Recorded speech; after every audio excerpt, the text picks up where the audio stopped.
তো আমার ডাক্তার তো আমাকে ৩৫ এ মনে হয় বিয়ে করছিল। ৩৫ না ৩৬ বছর বয়সে। হুম।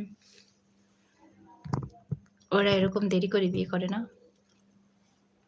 আর আমার ছেলে কি বলে জানেন? আমি ৪০ এর পরে করব, তাও করব না। কেন? কয় তোমার মতো ভালো মেয়ে পাই না। ওর শালা! কি বলিস তুই? কয় হ্যাঁ রে আম্মু, সব পচা ডিব্বা পছন্দ হয় না। নানি কেমন আছেন? শুনলে আমায় বকা দিবে। আমার সাথে আমার ছেলে অনেক মজা করে। কয় তুমি বলো আমার বৌমা মানে আমি যাকে মেয়ে বানাবো, সে তো আমার থেকে সুন্দর হতে হবে না? অনেক স্মার্ট হতে হবে। কয় জীবনও পাবো না। তাই আমার বিয়ে করা হবে না। ম্যাডাম